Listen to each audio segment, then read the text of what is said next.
Okay.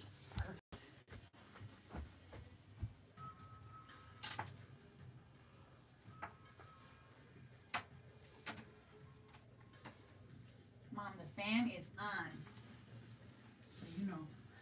The little one is better circulate the air. This one But it makes gets it cold. cold. The big one makes it cold. All right. There. I switched. Welcome, everybody. This class has been long, long, long, long, long, long, long overdue. I've been working with crystals for about 5 years, and I have not thought of teaching about them. So it has kept coming up to my attention to make a class about this. And although my intention has been there for quite some time, it just never worked out. So today it finally worked out, and here we are. But because this is officially me teaching this class for the first time, I wrote it all down because I did not want to forget what I wanted to talk about. So this class is going to be about crystal quartz. There are lots of crystals, but today's class is about quartz. And the reason that I picked solely quartz is because I didn't want to bombard you guys with just a plethora of information that is not going to do you any good because you're not going to remember 50 crystals or 30 crystals or whatever. And for the most part, everyone has quartz. It's the most readily accessible crystal. It's the amplifier crystal. And so I just felt like it was the best thing to just start out with, especially since quartz is the only crystal that can be programmed to any particular thing. Oh, I don't have extra paper, but I do have notebooks for $2 if you want to get me to get one for you. Yes. Okay, cool. Thanks, Nelson. And a pen. Thank you. Sorry about that. I forgot. It is okay. So I'm gonna wait till Nesta comes back. Oh, and my wallet is in the car, so can I pay the $2 afterwards? And Yeah, no, don't worry about it right now. No, you gotta run to the Okay. car and Right, go get get it. it right now. Thank Right you. this second. Okay. So we're learning crystal quartz based off of the American Indian traditions. So this class is a little bit different than what you're gonna find for New Age holistic classes because this is all about the rules, how to use them, how to prepare them, what crystals are. So the sources that I've used for this is the American Indian Secrets of Crystal Healing by Luc Bogault, who sourced this on his trip by Oshina Fast Wolf from Quebec, a Cherokee Indian tribe. You may hear me say AI for American Indian instead of repeating American Indian. So you might hear me say AI. Before I start this class, I want to give a disclaimer.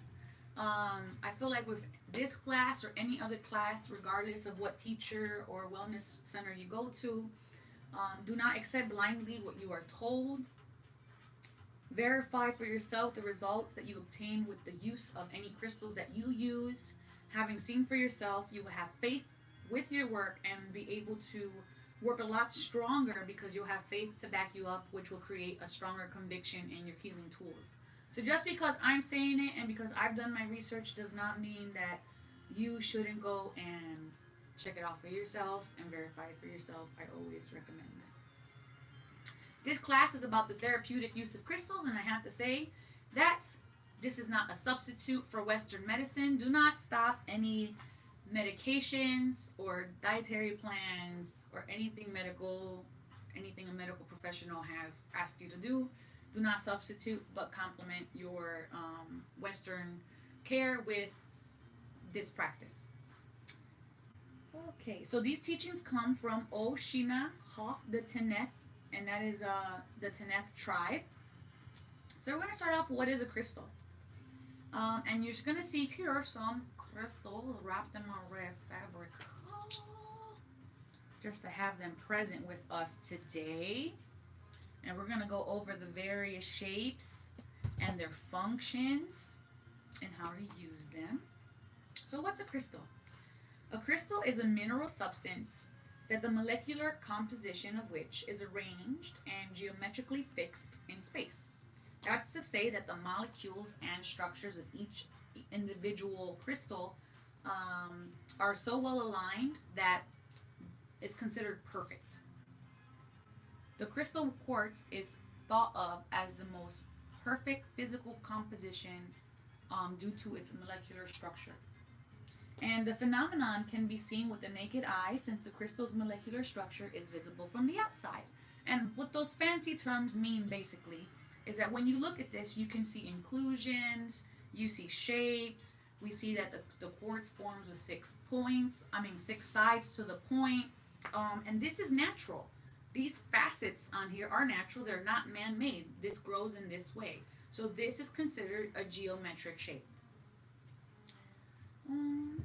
So this shape is a range structure of molecules which gives the crystal its properties as an amplifier and transformer of energy. Specifically crystal quartz. Crystal quartz is pure light and it gives off the impression that it is a solid substance, although in fact it vibrates with frequencies which surpass our actual comprehension. There are still some crystal quartz that I've seen that have moving liquid inside of them. So that when you move the quartz, you'll still see the bubble inside. And when you find those quartz, they will cost a lot more money because the quartz hasn't completely solidified. Because these are, even though they look solid, these are actually liquid.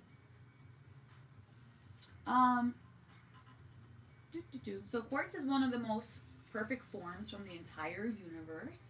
From the qualities, I hate reading from the computer. I moved it and it went down. Okay, here we go. From the qualities of light and perfection flow the properties, which one uses in therapy. So anything that is thick, heavy, wicked, or hurtful cannot pass through the quartz because the quartz is pure light. So it's contrary to darkness, and darkness cannot permeate pure light. This constitutes a protection which repels any physical attack, aberration, possession, or force that is harmful and contrary to your electromagnetic field. I'm going to turn this. Okay. So the quartz, each crystal has a light refraction point, and quartz refracts at 1.55%. So what that means is that the light comes in and bends, well not in this one because it's a sphere, but the light comes in and bends at 1.55. That's the degree that the light bends inside of crystal quartz. Alright, so that's it about what crystal is and what crystals are. So let's talk about using them and their structures. Let's talk about wearing quartz for protection. Who's ever worn a piece of quartz? You worn a piece of quartz? Have you worn a piece of quartz? Mm-hmm. Okay, and I have also worn a piece of quartz, and I forgot to wear mine today. So wearing quartz for protection. When we think of quartz, we don't necessarily think that quartz is a stone that we would purchase and wear for protection. We think of maybe tiger's eye or an obsidian for protection, even an amethyst. But quartz is actually can be used for your personal protection.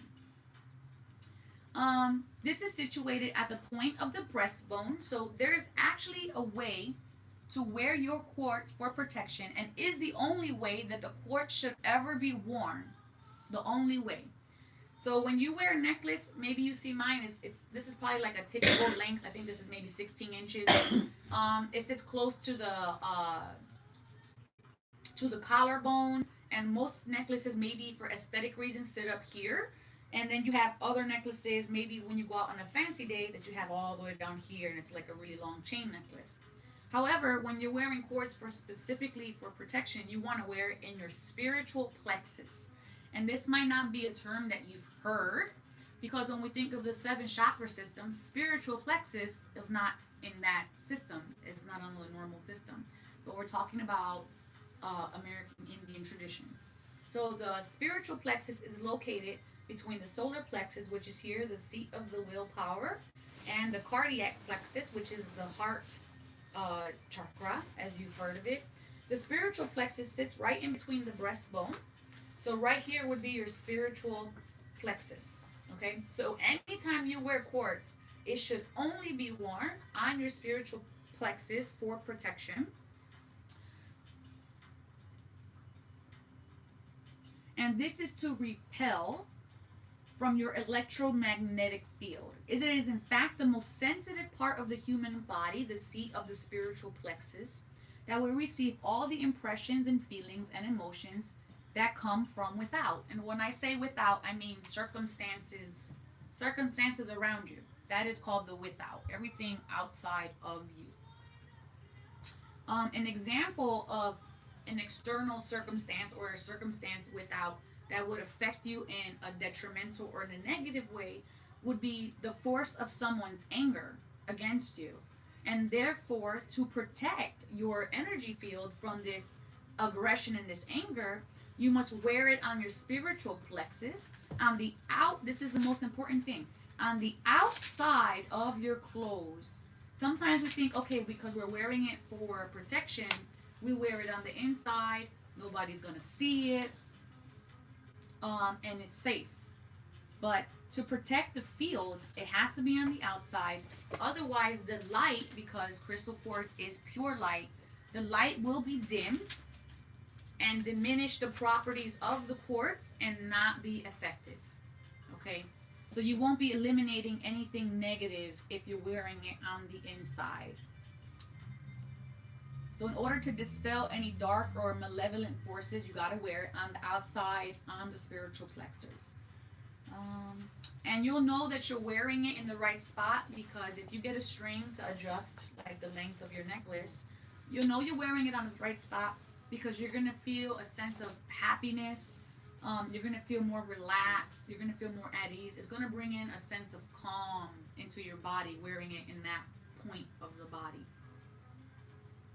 Okay, any questions on that? Awesome.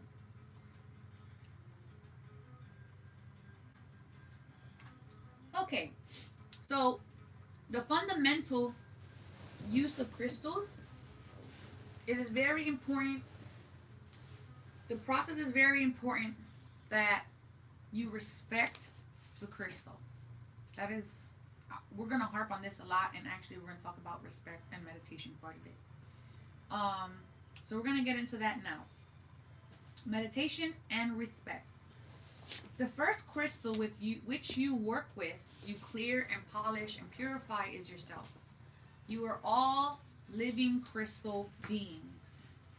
And it's an illusion to think that you can effectively work with a tool such as a crystal quartz without having primed and prepared your physical body and elevate your energy. So you make sure that you have to work on yourself in order to use crystals. If you're not working on yourself, you should not be working with crystals in any sense of the word. So you must recognize this work you do on yourself. That is the most important work of all. And no matter your level of material success, your soul does not take any materials with it once you die. And if you haven't worked on yourself, you're going to be back at square one anyways. So when you work on yourself, you acquire a richness that does not disappear with death. And that is true success, right? Something that is permanent, everlasting. So working on yourself gives you the feeling of having achieved something deep. And not just deep, but meaningful, value. There's so many things that you can do to work on that you feel like, okay, this was a waste of time. But working on yourself is never a waste of time. Meditation is just the beginning of working on yourself. And we can start to control the crystals that we are. We are crystals because the flood that makes up our body is a liquid crystal. The heart of the living biological body, and among enlightened people, that you can find that crystals have formed just under the skull of what people call enlightened beings, which might be like a guru or let's see, like the Dalai Lama as an example. That would be like an enlightened being. And if you want to know more of enlightened being, there's a source called The Elixir of the Ageless by Patrick and Gail Flanagan. And you can learn all about crystals inside of the enlightened being. But there's one thing you can be sure of, that when you're working with crystals, and at this point I mean yourself as your crystal, that there will be a change of some kind as you continue to work on yourself. What kind of change? We don't know. but we know that it's in the most positive aspect of ourselves and to enhance who we are. And when you're on this path and you are sincere with what you're doing on this path, you will be put onto a number of tests. And what kind of tests? So maybe like when you sit down and you meditate, all of a sudden that's when the phone just doesn't stop ringing. All of a sudden that's when all the noises, everybody needs your attention in this moment when you sit down to meditate. And you guys have probably had that problem. Have you had that problem now, Sida? Yes. How about you, Mom? Always. Always. How about you? Ever? Yes. So we all know this. So what this really is, that moment that is trying to interrupt you, this is actually a test. This is spirit. They want to check if you're sincere in your approach, if this is actually priority to your path. These tests create perseverance, stability, and the understanding of the value of these implemented practices in our daily lives. So crystals, and including ourselves, which is, we are the number one crystal, we are amplifiers of energy. And especially crystal quartz, the smallest gesture is immediately enlarged by crystal quartz. The smallest intention is amplified. This is why it's so important that we work on purifying and controlling ourselves first, integrating the ego so that we can achieve the greatest well-being in all of our relationships. If we are not working on ourselves, we should not be working with crystals. It is not the crystal which does the work, but the person who holds the crystal, who is channeling the energy through them from source and out and amplified by this particular tool. And the person who holds it is the person channeling the healing. So if you are not an effective channel, you won't be an effective healer or a manifester or whatever it is that you're specifically using your crystal for. So what are some ways that you can amplify and raise your vibratory state? Meditation and prayer, and also physical exercises. Meditation, prayer, physical exercises are all appropriate to purify the self. So you must have somewhere to go each day and consider your thoughts without judgment. How you interact and what your feelings and emotions are, when and only you can distinguish these thoughts, can you have influence over them. If you can't understand what you're feeling, you cannot influence what you're feeling. You cannot change what you're feeling. You cannot enhance what you're feeling. It's not about making a decision when you're actually in your feelings, but more about seeing clearly and understanding what it is that's actually happening inside of myself. So many times it's sufficient that you just listen, and in that of itself will allow you to not make any mistakes that you've done in the past to repeat. So we have patterns in our lives, and the way we stop those patterns is by making that time to get to know what we're feeling and our needs, so we don't continue to make the same mistakes again. So if you're thinking badly about someone, you should concentrate on the antidote. The antidote of thinking badly about someone is thinking the opposite effect, and understanding that every single human does have value in some way or form. Okay? But if you don't see that you're having bad thoughts about someone because you don't meditate, what's going to happen? You're going to just keep having bad thoughts because you're not bringing any awareness to the fact that this is a habitual pattern that is negatively impacting you, that you have created for yourself. So it's important to understand that we are like a great lake, and that what is above us is below us, and that we are mirroring everything in between. And our thoughts are like waves. Anything that we push out eventually will come back to us. And it may come back in an amplified or even a distorted form. So it may come back 10 times worse. So thus, if you're having bad thoughts about someone, it will touch that person and subsequently come back to you.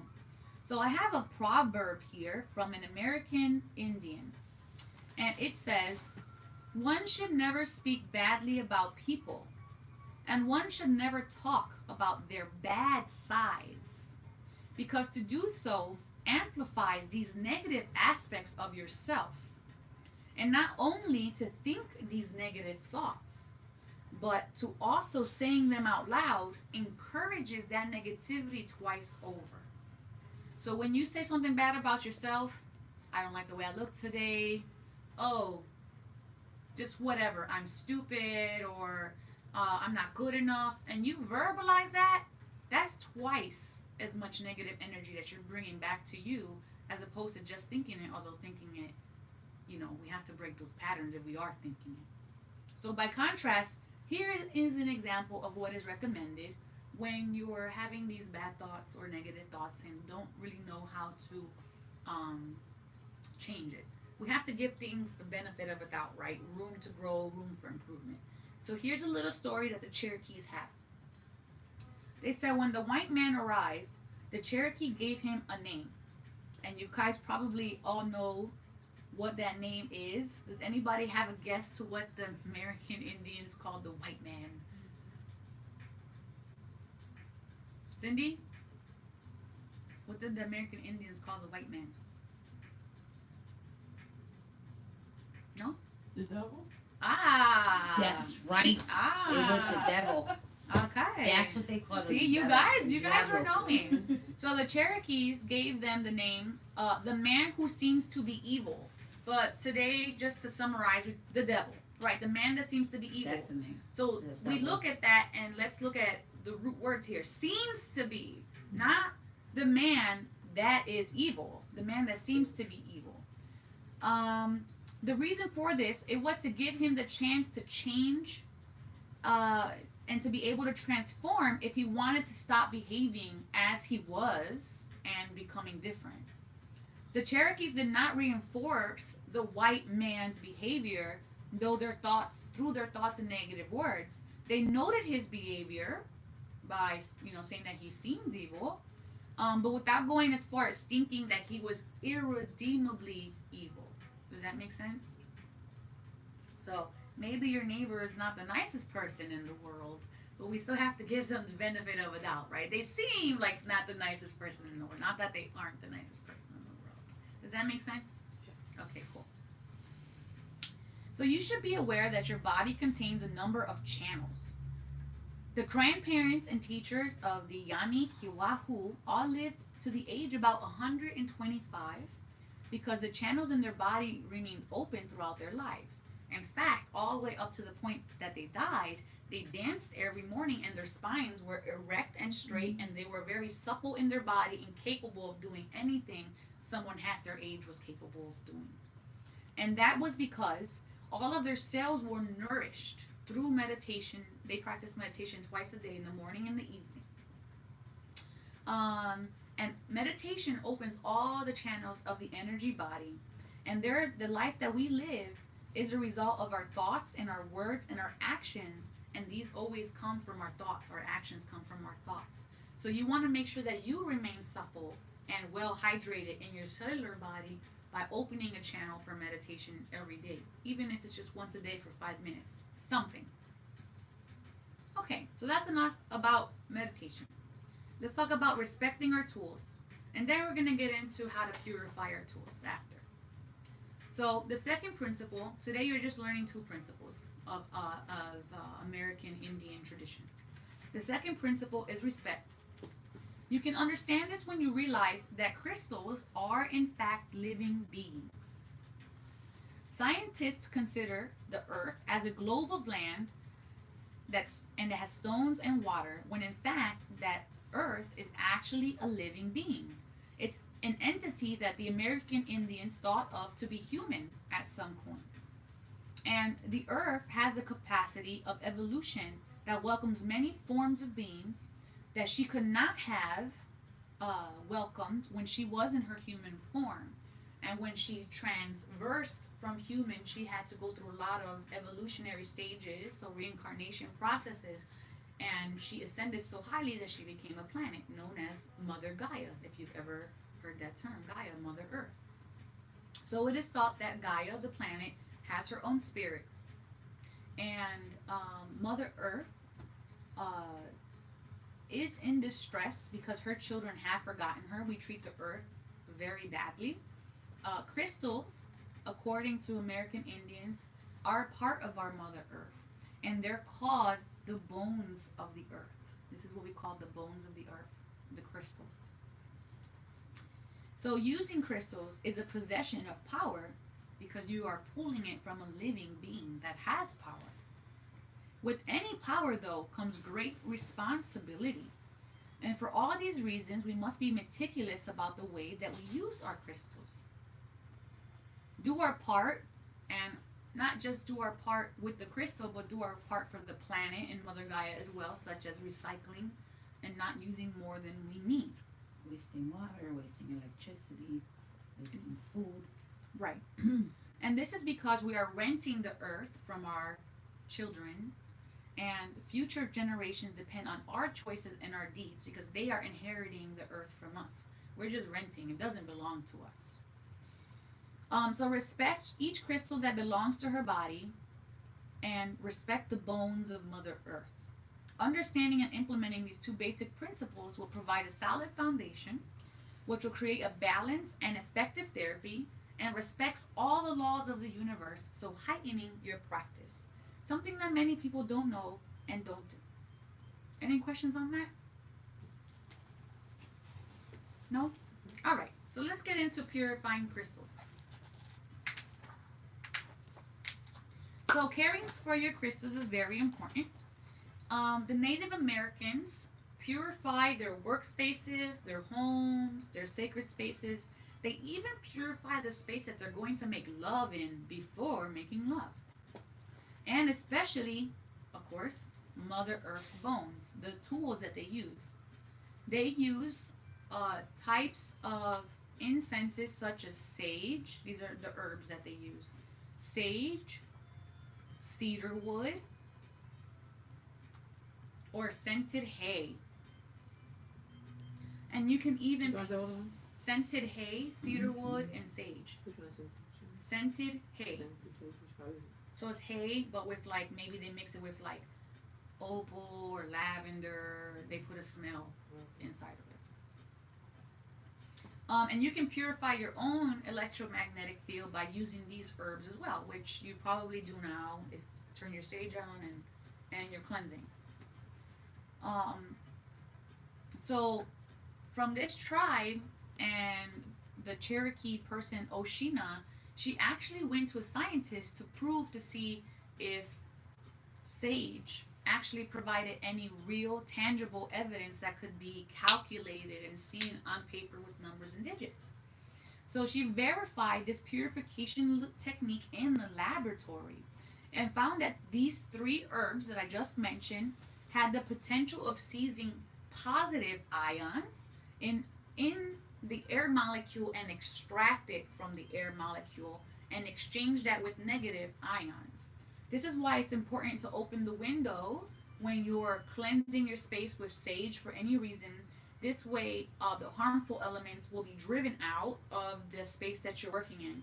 Because if you don't open the window, there's no space for them to escape to. And I'm going to get into what ions are now. So positive ions are electrically charged molecules that are harmful for your health. They're everywhere in the air. They're created by pollutants of all kinds. They are created in places where fresh air does not enter. So maybe it's winter time.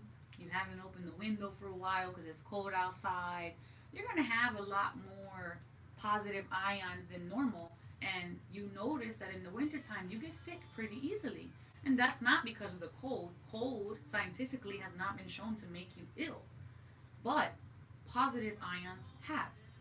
So we have to look at that and go, oh, okay, I have a different understanding that my home needs to breathe in order for me to have a high state of health. So you may notice that during a lightning storm, after it rains, what kind of sensations do you get after it rains? What does rain mean to you? What do you notice? Get tired. You get tired? Sleepy. And relaxed. you? Stop. Relaxed is the word, right? You get sad? Yeah. Why does the rain So- make you sad? So dark. Everything gets dark. I don't like it. I don't like it. So when a lightning storm actually happens, and a lot of people, and I know some psychic mediums that come here, and she mentioned to me, hey, Oracle, you know, I really can never work unless I sage an environment because it's too dense, or right after a lightning storm. And I said, well, did you know why? The lightning storm strikes, and what it does, it sends all of these ions into the air, and it dispels all of those positive ions. And this is why we get that sense of relaxation. It's like saging the whole city when the lightning storm strikes. Essentially, it's being cleansed, and not just with the water, but energetically, the city is being cleansed. And that's when those millions of ions are in the air, and you could feel invigorated after a storm. I know I do. So the negative ions cancel out positive ions, which keep the forces, and it descends those ions onto the ground like dirt or powder, and then they can wash away and get transmuted. So there is scientific proof that when you burn sage or the other herbs that I mentioned, that they do wash away or descend the ions and eliminate harmful energies. So traditionally, let's talk about how you should traditionally burn herbs. So you see here I have a metal container burning herbs. I would never recommend using a metal container to burn herbs in. Not because this holds the heat of it, although, you know, it won't melt the metal container like a pot won't melt, you know. You would think like that's fireproof, so it's okay.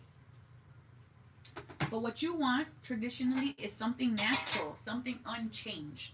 So even though this is just holding all my stuff, I really just use the shell that's on the inside. This is kind of just so I don't drop ash everywhere. But I use the shell on the inside. The shell does not matter, whatever kind of shell you want, as long as it's a natural shell, unchanged. You could also use something like ceramic or wood bowl, or something that you made that's of just of an organic component. Okay, so the shell in the alchemical process signifies the element of water. And when we're saging, since we're changing the ions, this is an alchemical process. An alchemical process is shifting one energy from one state, transforming it or transitioning it into another state. So during the fumigation, the four elements are all present when you're saging. And I will explain how. So the she shell is from the sea. So this is the water element. Whatever fire element you have, it be a match or a lighter, is the element of fire, the element of transmutation. And then when you light your sage, your herb, whatever herb you're using, the herb itself is earth. And then the smoke is air. So you have all of the components of all four elements present, as long as you're using something organic to burn your herbs into. Okay, so also stone wood is might be a good organic substance for burning of the herbs. So Oshina from the Cherokee tribe, or the Trinidad tribe, rather, she also got another technique for purification, scientifically verified. And I'll wait a moment, that way you guys can get a moment to write. Where's your eagle feather? You still have it? No, but you can use my fan. Is it eagle feather? It's sacred. I would say that's a good substitute. My eagle feathers in my house. Okay. Any questions on that so far? On anything I've said so far? Does it make sense? Yes. Okay. I see a lot of grins, so I'm just wondering, like, am I catching you? Like, you're like, oh, okay.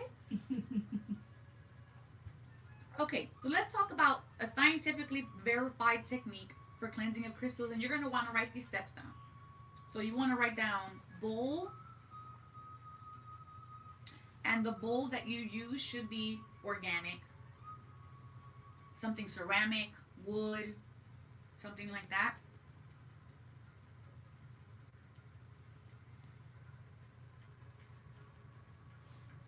You're going to need salt. course, you want a natural salt, not an iodized or bleach salt, just natural salt.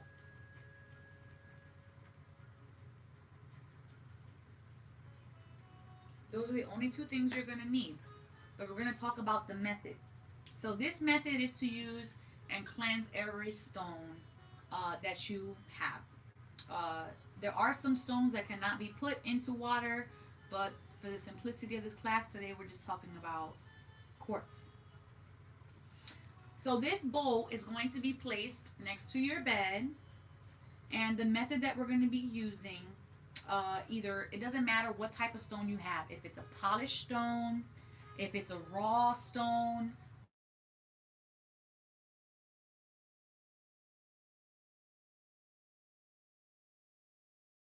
7 days and 7 nights, 7 full days and 7 full nights. You're going to place your crystal into this concoction, into this cleansing method. And the reason that we're going to do this is to ensure that the former programming and positive ions, which have been able to accumulate around the crystal's electromagnetic field, the crystal are completely purified. Yeah. Any crystals that are polished and it goes in the salt, it takes off the polish. I'm not talking about just salt. Okay, we're gonna talk about what you're talking about in a minute though. Okay, so crystals have an extensive memory. Some of them are even millions years old, and it remembers everywhere it's been and every single person who has touched it. Every single person who has touched it, forever. Even when you cleanse it? We're gonna get to that because there's a difference between a cleanse and a purification. All right. So its molecular structure gives its ability, that geometric shape gives its ability, and that's why it's used in computers and acts as a memory in a lot of modern technologies because it holds on to memory. So when we cleanse it with sage, it's kind of like replacing the positive ions, but it's not erasing the memory of the crystal. The 7 days and 7 nights completely erases the crystal's memory and purifies it all the way down to its bare essence. And this technique of purifying crystals is dependent on an electric phenomenon. And the crystals of the sea salt, which are dissolved in the water, are distributed equally among the molecules of the crystal because of the water's enhancing properties. And it creates an electric charge in which the molecule is embedded into the water, which is stronger than that present in the molecules of crystals. So it cancels it out. So it can be damaging to one's health to wear crystals that not have been accurately purified, because discordant thought or intentions can cause physical and adverse reactions, and these can be registered in a crystal through any place or person. Crystals used must be cleansed after each treatment. So, what all that fancy jargon is basically saying is that when someone has a bad day or someone has negative dense energy, their transference of their energy will come into your crystal, and your transference of your energy will come into your crystal, because this is the amplifier. This is going to hold all that information in. If you were to wear a crystal, let's say the size of my necklace. This is a good size. The size of my necklace, and I wear crystal quartz here, and I had a couple bad days, and I wear this crystal daily, and I just purify it sometimes, or I cleanse it sometimes, a mini cleanse with the sage, right? I can get a sore throat, or I can have a tight throat, or I could have neck pain or shoulder pain, because the crystal is holding on to all that dense energy if I'm not cleansing it daily, because I'm wearing it daily. This is why that bowl comes into place. There's an exact amount of water to salt ratio that I'm going to give you now for your cleansing of and purifying of your crystal. It is 1 teaspoon of salt to every 1 liter of water, and that is the exact recipe for purification of your crystal inside of your organic bowl. So 1 teaspoon of salt versus 1 liter of water. And that is the exact thing. Now, I'm gonna get to the part of where my mom said about the salt, but not just yet. So crystals really like running water as well. And you can use tap water if you don't have a natural source, such as a well or a river or lake. You know, we live in the city, so what can we do? So put the crystals on a natural surface and then put them under the tap and let the water run. We'll put it like a water cleaner. That's right, to clean it, to let them get purified. And the reason this would be a much deeper purification, like if your friend touched a crystal, where you would just sage it and that would cleanse it. But to purify it with the water is also charging the crystal and revitalizing the crystal. So one is kind of just like to like dust it off, like the difference between like let me just pick up the house and let me move all the furniture and really clean the house. That's the difference between the sage and the water. Okay, does that make sense? So I could put it like with salt for 7 days with the When you first get it, mhm. that's you want to do the 7 days when you Okay. first get it. That's erasing it completely. Okay. You guys are allowed to touch later all of these except this one. This is the only one that I actually erased completely, and that's for my own personal use. Because it's used to enhance ancestor knowledge, and that's what I've been using this particular Agent Scully is what I call him. Agent Scully for. So So the next time, the first time, for 7 days. Then, if anybody touches it, you can just run it under the water. okay. It doesn't have to be for a long period. Sometimes I'll have someone with good intention goes, "Oh, that's so pretty," and then they grab my crystal I spent 6 days charging. So then I go into the bathroom and I run it under the water, 15 seconds. Not a big deal, you know? Okay, let's see. So in order to avoid people wanting to touch your crystals if you have them at home, or you want them, you're gonna be working with them, so you have them kind of out. Is cotton fabric, specifically red. Specifically red natural fabric. Cotton, silk is fine. Anything organic. Hemp, if you can get red hemp. That is the type of fabric that the crystals like, and that is going to help you a lot. And the reason red is because red is specified to be the slowest rate of absorption in the luminous when it comes to luminosity. So that means the light that comes out of it. It slows down the rate of light that comes out of the crystal, and more than any other color. And that's why when the crystal is being programmed or used, it can be contained within the red fabric because the red fabric slows it down. On the flip side of the coin, anything that can't come out, nothing can come in to disrupt the crystal. Okay, and I'll give you an example of why maybe you would want to cover a crystal that you have, even if you're working with it or it's charged. So let's say because these can all be programmed, and we're going to talk about how to program and everything later, what that is. But let's say for now, this one is my amplifier crystal for everything around it, right? Let's say this one's for relaxation, but this one is for amplifying. I already said this one, so we'll just use this one. But this one's for amplifying energy. So if I'm trying to meditate, and this one's my amplifier crystal, it might be a good idea to have this crystal next to me, but if I have something that's giving me too much energy, I might not be able to meditate because I'm getting a lot of energy. I might be not still. I might start to get restless. Or if I had a crystal that was amplifying an energy of energy, I wouldn't want to put this next to my bed because I'm not going to go to sleep, because I programmed this for having energy. As opposed to if I have a million errands to do today, I don't want to carry my relaxation crystal around because I'm going to be like this. Man, I just want to get a nap. So I might want to go, okay, well, let's cover the relaxation crystal today. And I can still leave it on my table or wherever it is that I keep my crystals. And I'll just leave my energy one out. Or maybe I'm having a party and I don't want people to get tired in my house. So I'll cover my relaxation one and leave my amplifying one, or vice versa. Or maybe if it's a funeral, I don't want to have all this excess energy. I want to have the room calm, so I'll have my relaxation one exposed and cover my amplifier one. Does that make sense? Yeah. Okay. So this is why we use our red fabric, and it's important to use our red fabric.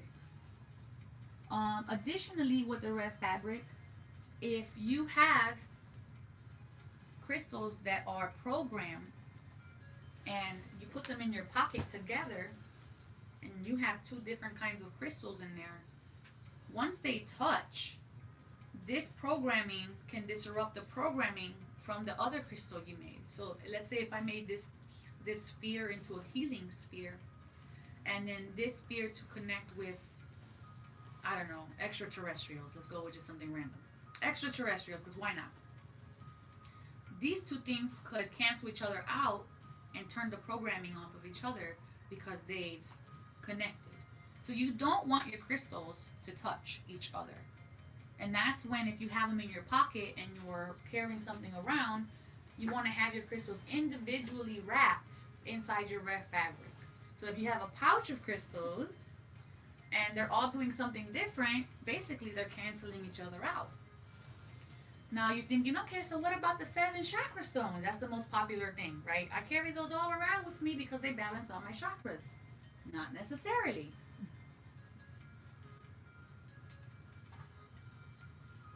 When you have a crystal that is designed for balancing of the chakras, they're good to have when you're using them on those points. It's good to have them when you're going to be using them on those specific points. Otherwise, the energies are kind of just muddled up and it's not really doing nothing for you. So if you want to use your 7 stones, lay them all out and pick one for today. And maybe tomorrow use this one. Do one and place them. Ooh, I'm getting energy coming in. Probably touching too much crystals. Do one and then allow that energy to be infused into you. But really, those are for point placements. And if you want to carry something around, you should carry a quartz and then program it to whatever color and whatever intentions you have. And again, we're going to be talking about that soon. All right, so Mom mentioned earlier. Oh, and this also applies to your jewelry. When you have multiple types of stones on jewelry, it might look aesthetically nice. If you went to a jeweler is not thinking about if these two stones work well together. They're just thinking about, what does this look like on a necklace and how can I sell it? So you need to be mindful that when you buy jewelry, because it's connected on some kind of metal, which is a conduit of electromagnetic field, that it's not canceling itself out and rendering your necklace useless.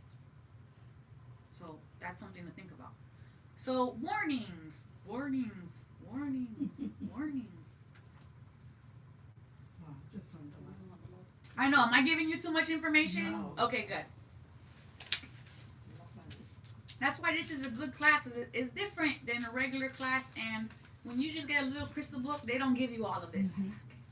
They just go, this is this and this is that, and that's great, and that's it. Because I actually had some of my crystals in separate bags, and the rest of them were all together. And as I was putting them in the bag, I was thinking to myself, maybe that's not a good idea. And Your I was like, intuition. oh, well, I'll find out tonight. Yeah, your intuition was saying, you know what? This might not work as well. Mm. Sometimes the soup is best with less ingredients, right? Okay, so back to my warnings. So my mom mentioned that polished stones should not be in salt, but it's so much more than that. So what's a polished stone? A polished stone is a stone that was once raw, that came out of Mother Gaia's body, and then put into a machine that gave it a really pretty shine, a natural shine. There's no chemicals on this. It's just tumbled and tumbled and tumbled until all the rough exteriors are worn down. So this would also be considered a polished stone. Anything that's pretty much like smooth and really shiny is polished. This might look smooth and shiny, but this is organic. So polished and Polished tumbled, and raw. So polished and tumbled are the same same. thing. So, certain books stipulate to put your crystals straight into natural salt to cleanse them and to purify them. And this practice is harmful to your crystals. This is the worst advice any of these books could have ever given. And American Indian traditions state this. It's harmful to the crystal's electromagnetic field, and it creates holes in the electromagnetic field of the crystal. So you know how when you don't feel good, it could be because you have holes in your aura. That's which is your electromagnetic field. Consequently, these are living beings and emit auras, and you're creating disharmony within the crystal by making holes in the electromagnetic field of the crystal. So who has been guilty of this?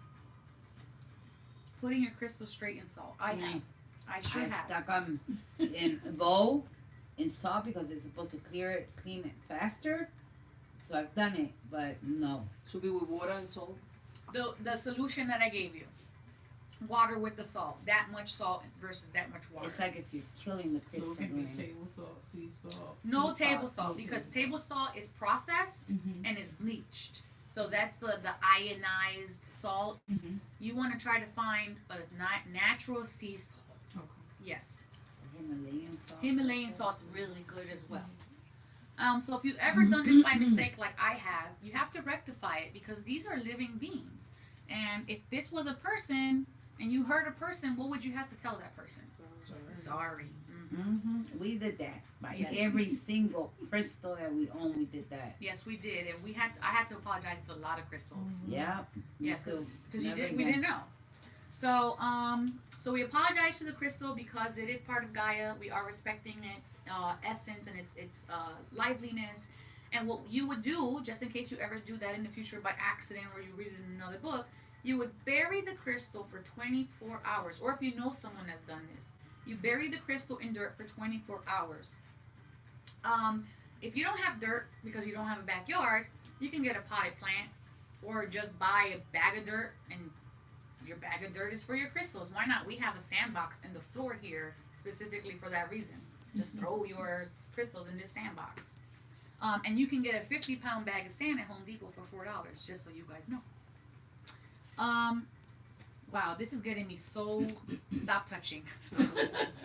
Whoa. So this enables the telluric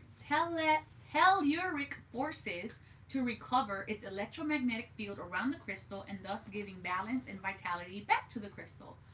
After you do the 24-hour bury, you're going to have to put it in the 7 days of the salt water. So 24 hours bury, salt water for 7 days. If this were ever to happen to you by accident or someone else you know. Another thing you're going to notice, I'm going to wait till you guys finish writing.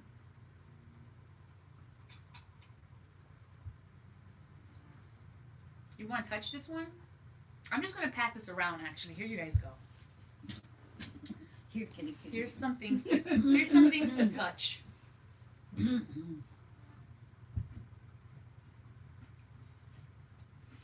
Some other things you may have read through crystal books is to charge your crystal, throw that guy in the sun. Just put him in the sun. Okay. To energize them. But this is another one of my warnings. For some Has to be crystals, buried or could be just on the dirt? in the dirt. You want to stick it in the dirt. Como entra un directo, trabaja también. Yeah, like if you had a pot plant, like Yeah, pot of inside plant, a pot. just stick it in. You want it in all the way in. Okay. Okay. So perhaps for some crystals, it's true that because the sun acts like a universal battery, which is the source of all the energy in the world of physics. On the other hand, certain crystals do not like this solar energy. And that's because they grew up in the earth, in Gaia's womb, and never saw the light. They were, safe in her womb in the dark. And it hits them violently. The sun hits them violently. So in any event, sunlight is not required to charge your crystals. It is simply enough to put them under running water to charge your crystals, and I can't harp on that enough. It's not necessary to put your crystals in sunlight to charge them. Running water is more than enough to charge your crystals. I'm not saying cleanse, I'm saying charge your crystals. Only when your objective is to program a crystal with solar energy is when you should put it in the sun. Only when the objective is to use solar energy for whatever reason. Maybe you have a black solar plexus, and you charge it to give it energy for your solar plexus specifically. Okay.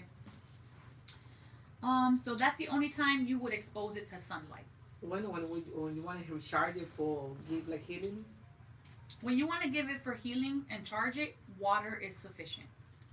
If you want to use a specific solar energy for whatever reason, maybe you're working with a masculine divine, maybe you're working with accepting a masculine part of yourself, those you would use solar energy for. Otherwise, running water is perfect. And it's always accessible. You know, it might be a cloudy day and you don't have the sun anyways, right? So finally, you must establish a good relationship with your crystals, one of friendship. These are your friends. So when people buy crystals from me, to me, you're adopting. You're not buying because they're not inanimate, they're not lifeless things. You are adopting a friend. So respect it, and if you aren't using it, and remember that you're not using it, you are working with it. Okay? This is how you build a relationship. To build a bond, you can use your incense or cedar wood to pass over it before meditating with it and communicating with it, heart to heart, and thank it for its help. So that's how you build a bond. To build a bond with your crystal, which when you get, you cleanse it. Now you got to build a bond with it so it could work with you.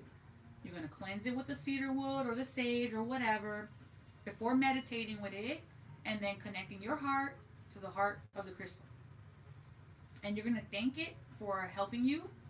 And then you're going to follow carefully the instructions that I gave you today. And if you do this, you're going to gain a friend who will work wholeheartedly with you.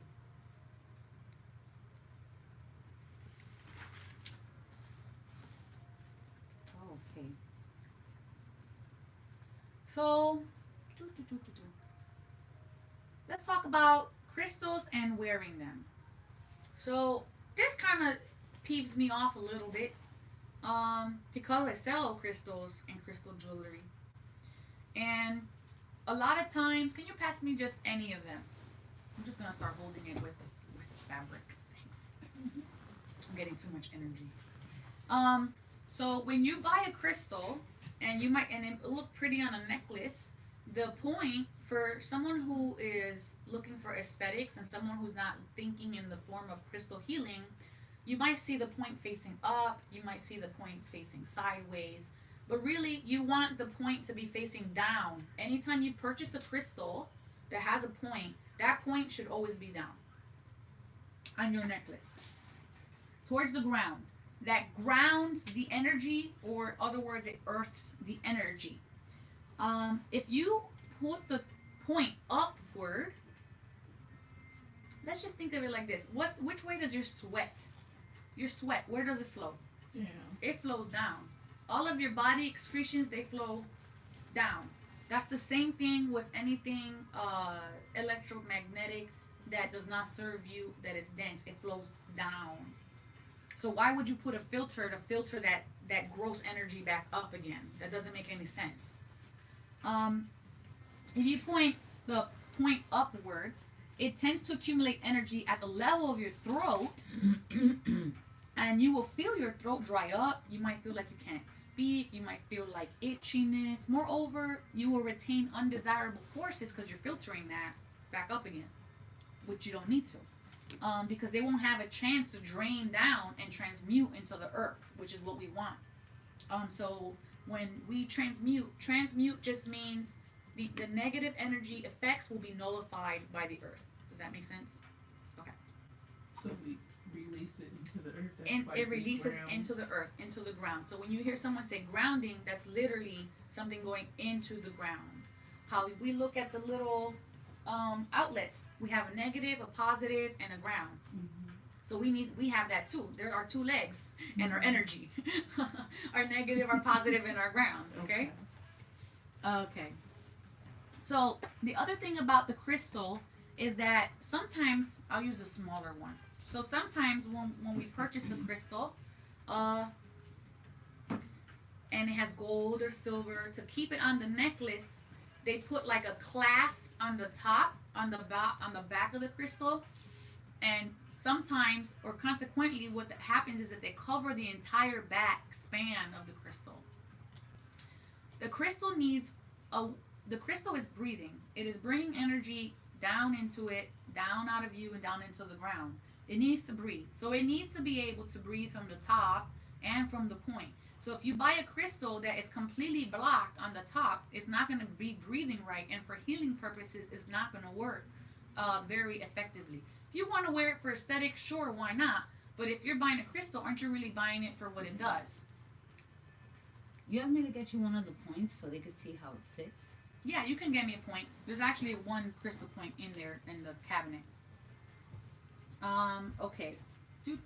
So make sure that if you purchase one, or if you make one or get one made, that the back is kept free and the opposite of the point is not blocked, because nothing will pass around it and nothing will breathe through it. I don't have an example of a double point crystal here. Wait, actually I might. Let me see. Double point. I think I have a little bag right here. Yeah. Okay, cool.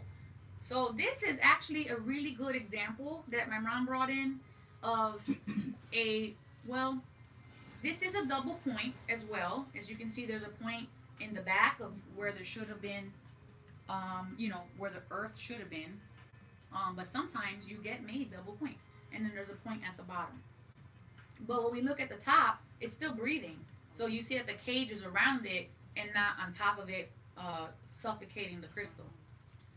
But as far as double points go, these are actually less efficient than a single point. You would think that the double point would be more efficient, but it kind of just directs everywhere. So it's like when you focus on too many things, you're using your energy in various places. So although it's effective, it's not as effective as a singular point. Daily wear of crystals. So if I was wearing this, I'd be wearing it pretty much where my mala beads are falling. I'd be wearing it right here. Daily wear of crystals must be purified daily. So it's nice to have a sleeping crystal and one for wearing. So remember how I talked that you can program this to any program that you want. You could have a daytime crystal where it gives you energy, vitality, protection, and then you can have a quartz that's for sleeping, a recall of your dreams, protection as well. And then I would take this and put it in my I don't have a wood bowl because I didn't bring it. And put this in my bowl salt water solution and pull out maybe it's in my pillowcase. You can have it in your pillowcase, it's fine.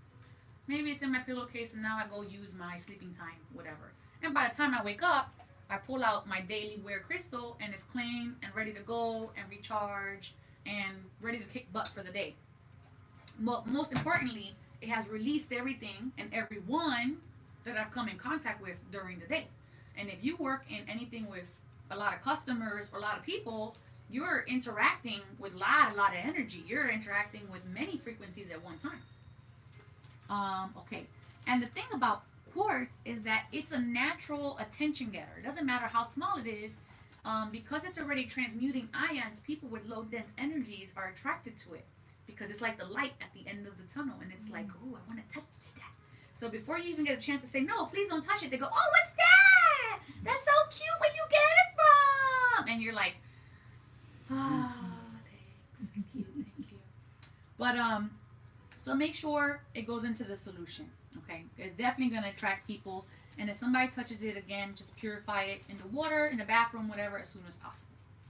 So quartz acts as a catalyst of our own perfection, as it is the most perfect physical form of the universe. Our being is of light and emanates directly from the divine world into us. And if you feel unbalanced for any reason, quartz will rebalance you. It's just as simple as that. And just so you know, there is no crystal that is bad. Some people might go, oh, that crystal made me sick, blah, blah, blah, blah. But there is no crystal that is bad. However, each crystal vibrates at its own sound frequency, like music notes, A, B, C, D, E, F, G, right? Like music notes. And you, as individuals, have your own bass frequency, a note that you normally vibrate in. And you can learn what note that is by when you're singing, what key do you sing And if you don't know, I can't tell you because I'm not a music teacher. But if you can get a tuner and see what key you sing in, and you'll notice that if you were to get a crystal, some crystals make a sound. You can hold it to your ear and see if you're getting a sound from it. And that might be a compatible frequency for you.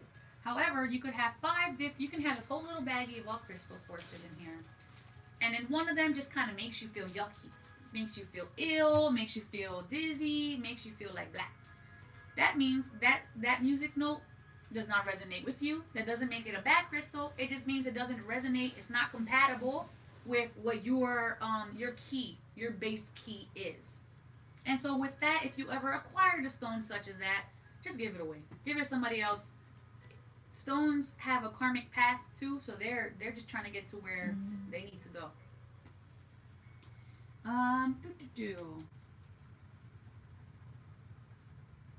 Fun fact, crystal quartz is the most frequently found in the planet and covers 65% of the substances that makes up the earth, which is silica. Now let's talk about colored stones. We all have that little 7 chakra box of the colored stones. And you might be so inclined to say, hey, look at my stone. Let me put it around your auric energy field and see what you feel. That can actually be harmful to someone else's electromagnetic field. And only crystal quartz should be the only thing that you pass. And when I say pass, I mean like a bath. And when I say bath, I mean when you take physical crystal and put it into and only around the aura. Not like because you're sitting it on the body, but you're passing it through the aura. The only one, and it should be downward, the only one that should ever be passed through the aura for the purpose of bathing in the energy is crystal quartz. Otherwise, you can create disharmonies in the aura and make holes in your aura, okay? But those other crystals, again, they're for points. They're for points on the body, the colored crystals. So you can use those locally on points. So let's talk about sizes of crystals. Nelsida, can you pass me, or yeah, you just pass me the smaller point? Thanks. So let's talk about crystal sizes and why they matter.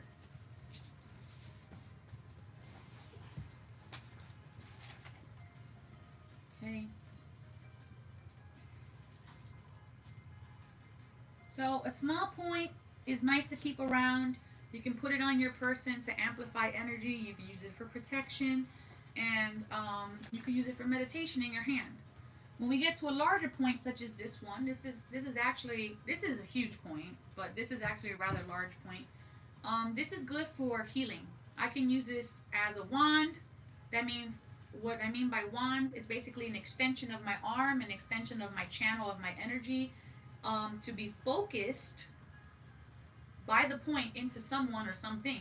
I'll give you an example. If you hose down the front of your house and you're just cleaning the sidewalk and you hose down, what setting do you put it on? You put it on the real tight setting because that's where the water is going to be more focused and you could spray. When you power wash, it's essentially a really focused water so that way they can clean whatever it is that they're cleaning deeper. So this is basically what it is. It's just focusing all the energy into one part so you can place it wherever you want. So this would be a good wand. This would be considered a generator. A generator is something bigger than 2 fists. And if I hold this is obviously much bigger than both of my fists. And this will not be used for direct healing because it is too large, but could be used to hold presence, amplify intentions, and amplify any thought forms. So something like this, if I were to use it in a healing, I might just put it next to the head or under the table or near the feet to direct energy, but not really so much to add any energy in. So that's the thing about sizes. So let's talk about different ways we're working with crystals. There are many ways to work with crystals. We've talked about a few already. We talked about meditation, but there's other ways that are not so common or not so thought of, which is a tincture. Have either one of you heard of tinctures? Yeah. How about you? Excuse me. So a tincture is basically a bottle, and I actually teach this class. I actually teach Gem Essence. A tincture is basically a bottle of some kind of water that is infused with the crystal's energy, and then you would take the drops and you drip it in your mouth. So you could either put quartz in there, and then you could program the quartz for whatever healing purposes, and then daily you would drop a couple of drops of that water that has the quartz inside of it into your mouth. That's one way to use a tincture or to use crystal. Another way is a crystal essence. Crystal essence is basically liquid again, usually distilled water for the tincture and for the essence. Although the essence typically has a type of alcohol in it, like a Bacardi or vodka. I teach a class on that, and that's just to keep the water from getting mold and have it usable. A gem essence, sometimes you could hear it in there actually. Sometimes they will have crystals in them, but don't need crystals in them, because the gem essence is infused with the crystal's energy and then bottled. And with that, that's when you would use for spraying around yourself. So I will pass this around if you want to spray this around yourself. So that's another way. That's called a crystal essence. And in this crystal essence is just eucalyptus, water, and crystal quartz that's in there. So really quick about the programming, and then I'm going to actually have my mom, you're still doing that? Yeah. I'm going to have my mom demonstrate one way that she works with crystal quartz, and you guys can schedule a session with her if that's something you want to try. But she's going to give a little demonstration. It's programming your crystals. So now, remember that these are living beings, and we had to bond with them in the meditation, right? So when you program your crystal, you can have 4 to 5 intentions max. 4 to 5 intentions max when you program a crystal. This is crystal programming.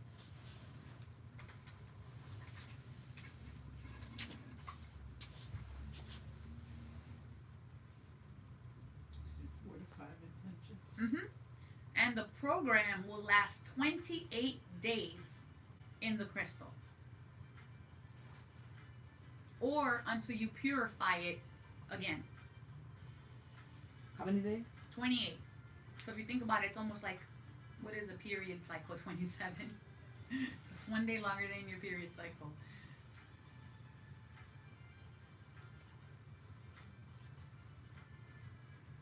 $28? Yep. We got to be mindful of the intentions that we put in here. The reason for that is you can actually cancel out your own program by putting opposite intentions. Like I explained earlier, we put this in the sun when we're using sun energy, but we couldn't put sun and moon energy into the same crystal because it will cancel each other out. So you can't put fire and water energy because it cancel out. So when I say fire, you can say something like taking action, or motivation. And when I say something like water, it's being more emotionally stable or more in touch with your feelings. Those two things don't go together. So you couldn't put the opposite in there. So if you're going to program a crystal, enhance it with maybe a synonymous feeling. Like if we did action and motivation and focus. Those are all things that kind of go like with each other, but not opposite.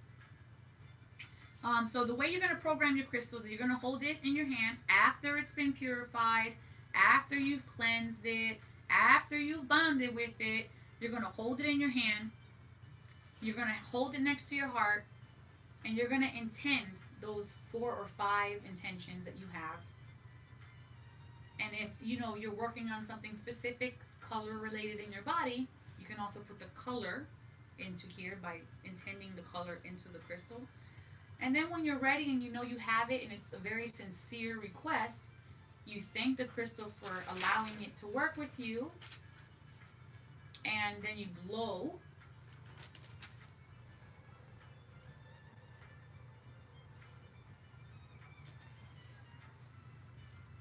that essence into the crystal. Now you saw I didn't just go. I'm taking you're going to take a full expanded belly breath, and you're going to empty out the entire contents of your lungs into the crystal, the whole lung capacity in there. And that's going to be programmed for your use.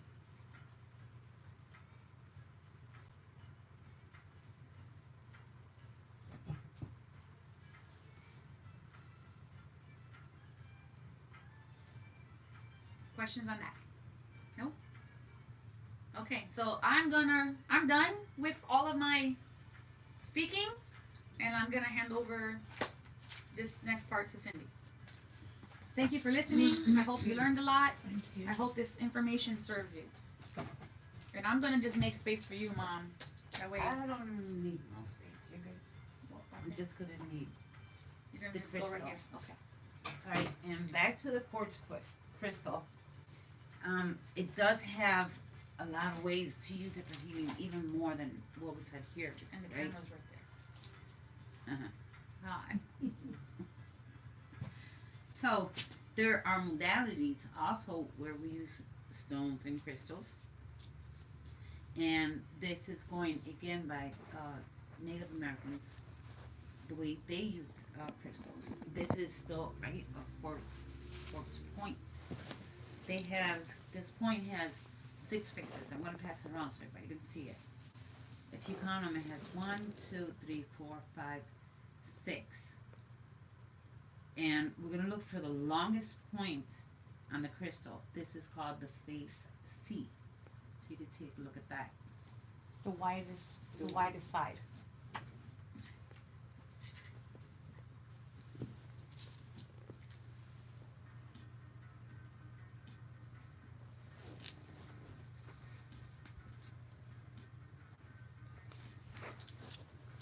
So when you take this side of the crystal, the longest one, or widest, and you put it parallel to your hand, it might feel like a kind of pencil because the way the light scratches the surface of your hand. This is the ray of energy the crystal sends out because the C face is what modulates its force. This part right here. Flat.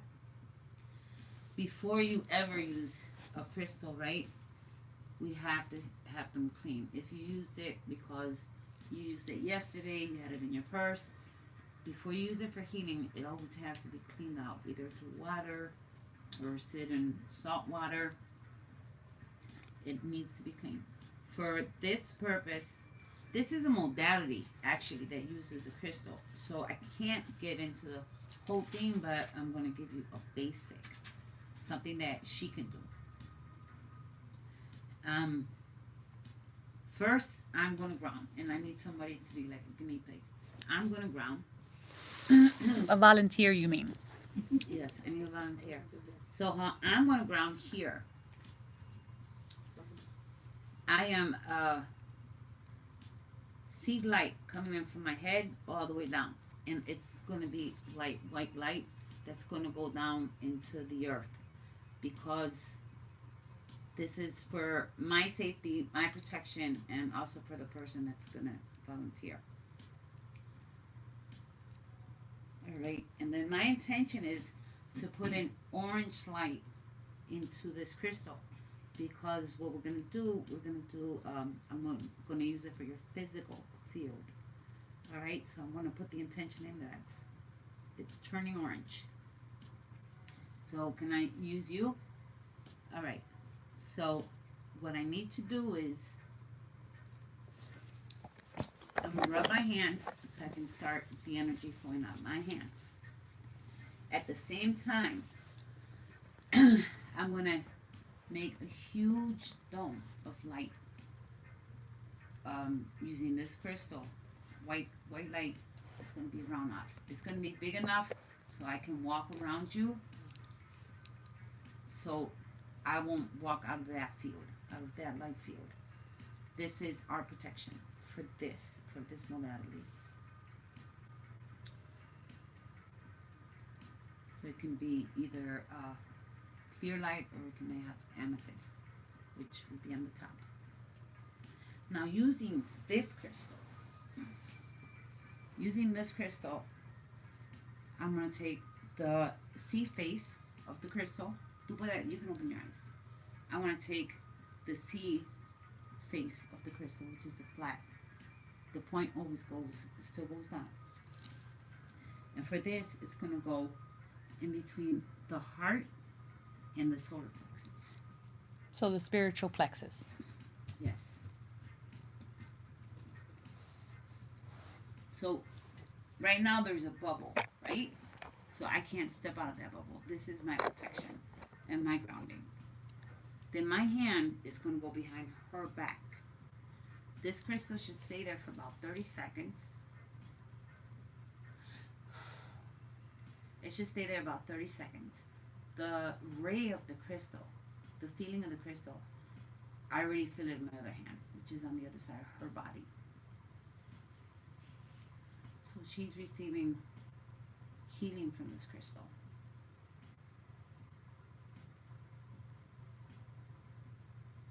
Oh yeah, I went through. This is to open the energy field and to open the chakras.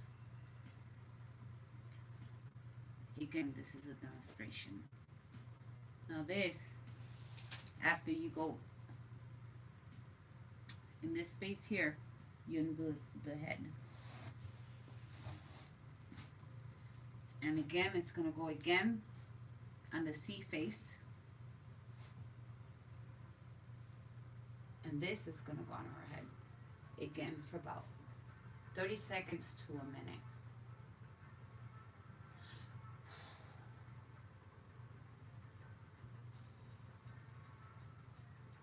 This is again opening, this is opening her head chakra. And after your hand feels, your right hand where you're holding the crystal, you feel this, that it's open, then you can start pulling the crystal up, like if there was a string, like a piece of wire.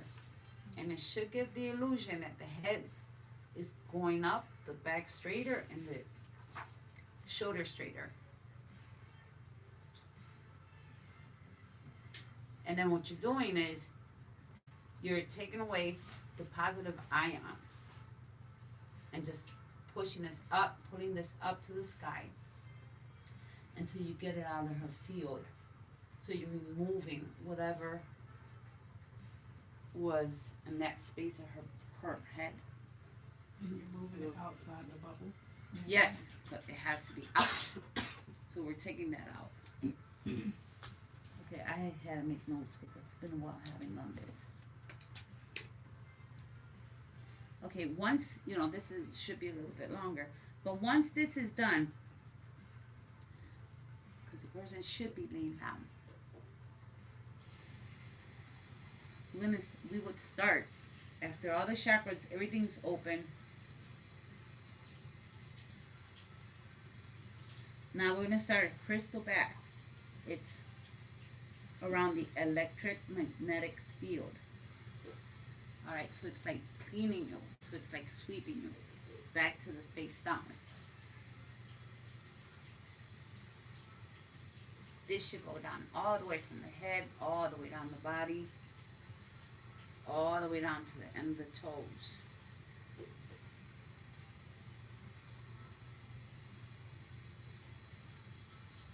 And always that flat part, looking towards the patient. But it's better if the person's laying down.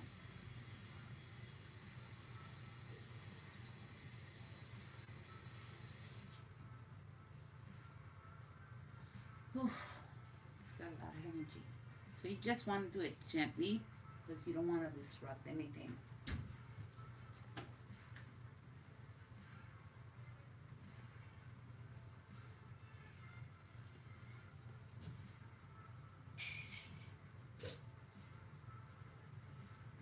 Oh yeah. Do you feel any of it? Do you feel that? I couldn't breathe, so I was with my eyes. Oh, this got a lot of energy. I can't imagine how she feels. So right, if you were laying down, you would do all the way to the end of the feet, around the toes, to the foot, to the toes, under the feet. Okay, so that just freed all the electromagnetic field. And at the same time, it harmonizes and balances the earthic field. Even the parts that are deep or too shallow, anything that's not even, it will even it out. So it balances everything out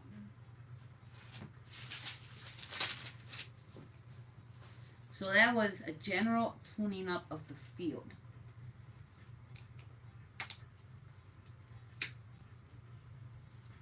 Now at this point, I should have like a little bowl of Water. and salt, right? So with the crystal in my hand, I would take the crystal and dip it inside the salt water and clean it, right? Because we already cleaned one field. So we will clean it in the water for about 1 minute, and that releases the positive ions because this already picked all that up. And then we will clean it with a good cloth, something with cotton, what she said. Before, dry it off. And we're still using the color orange. So now, still using the point part where she said it was like a wand, the flat surface. We would do like a spiral, but the person would be laying down, right? We do the spiral clockwise, and then it should be about 30 centimeters out. And then make it smaller and smaller and smaller. And then we'll get to the point where we can find the correct words.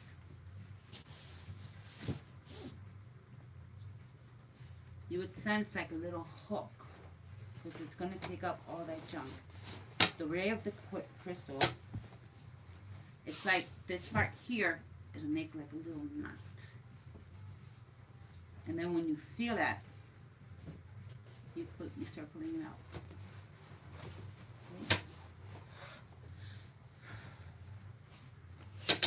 You want to go slower than this, because I'm going a little bit too fast, or way too fast. Well, you're just demonstrating. And then back out. Back out. In the water.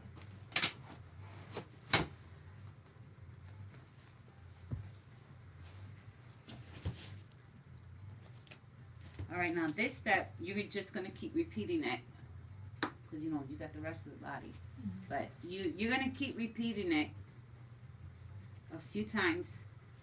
And anywhere where you find that hook, when you make it smaller, the smaller it gets, the closer you want to get to the body. And then again, just want to pull that out. You put it out and you just get to Mother Earth. This is a habit that I have. I have to ground. That's why I'm touching the floor. But no, I'm not. I shouldn't be grounded here. So you're just going to keep repeating that. Now, with this hand, it's like a scan. Do you know what a scan is? You feel the energy. Yes.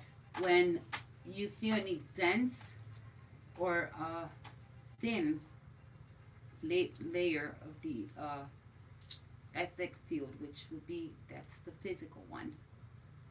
Like, let's say if I felt something here wrong, I'm going to come back with this flat point and make that counter clockwise again, and then get closer the smaller it gets, and look for that hook until the whole patient is done, and then take it back out again. But that's until you know everything is done.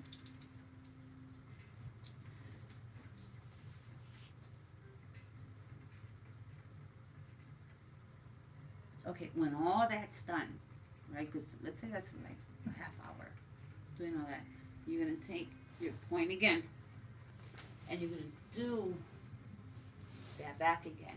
Now this is to soothe it out. Any holes that were in there, you know, and again, it's going to go back to the bottom of the feet.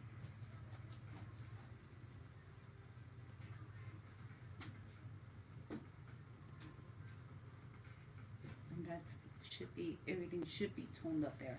Then this goes back in that water. It has to go back in the water and purify it of the programming, because now it picked up all your positive ions. Now I need to close you. To close you, there's two ways. Let me use your feathers. Sure. There's two ways to close, because now her chakras Open. are all open, even though if it's a demonstration, it's still open. That's for sure. So you take an either eagle feather, because what you're looking for is the ear. I don't know if she's feeling it because I can see it in her face.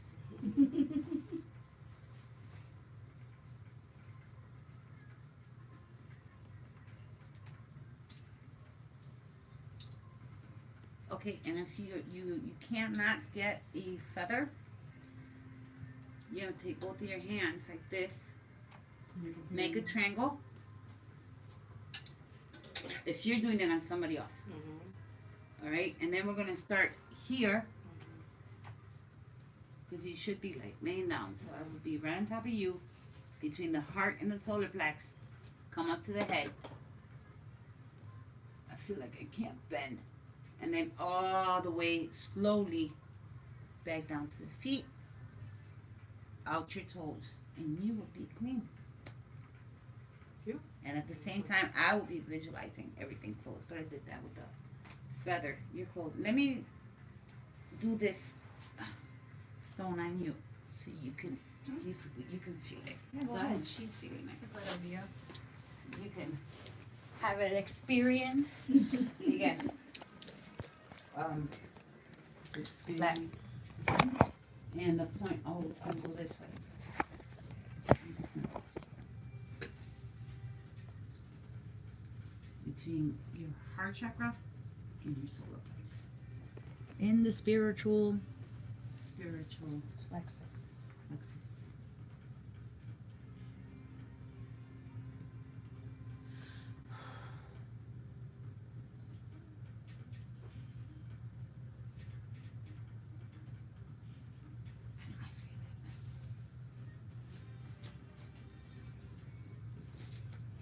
See, because it'll come back. It should come out. It'll go back. Mm-hmm. So then, also on the head, to open your head chakra, which has another name.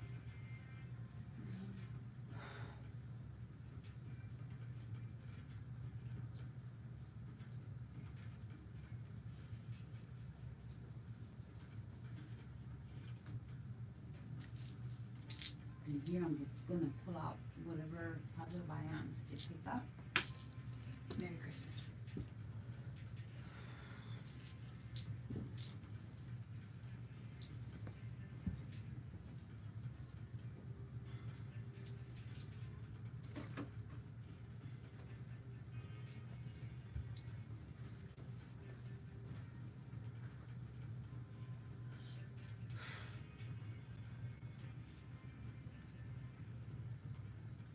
It's this part.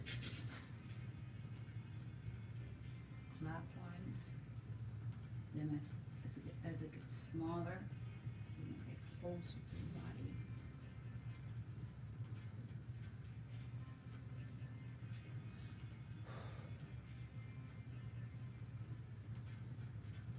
I'm gonna put that out.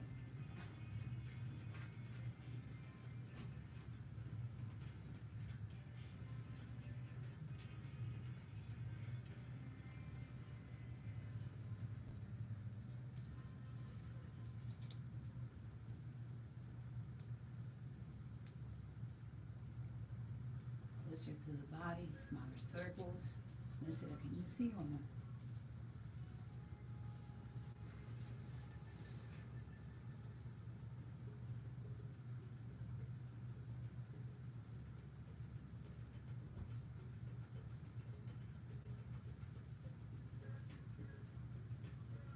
So the crystal will make like a little knot.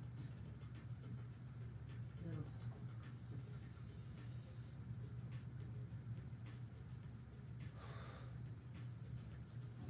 Okay, I'm gonna stroke your Arctic field.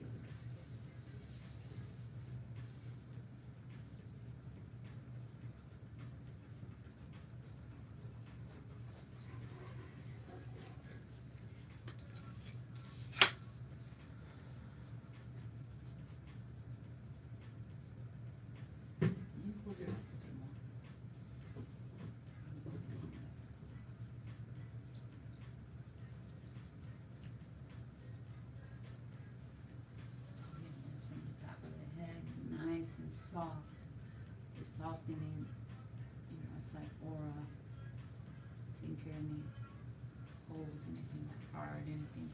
in, looking at even all the way down the legs, all the way down the feet, to the end of the toes.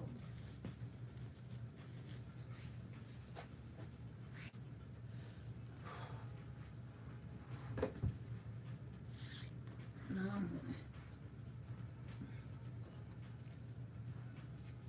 use the feathers and see that I'm closing your chakras down.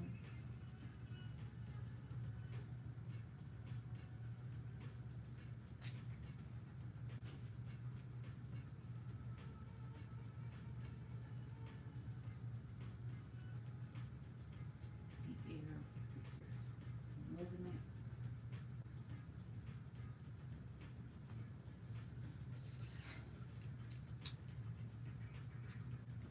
All right. Pretty basic. About that.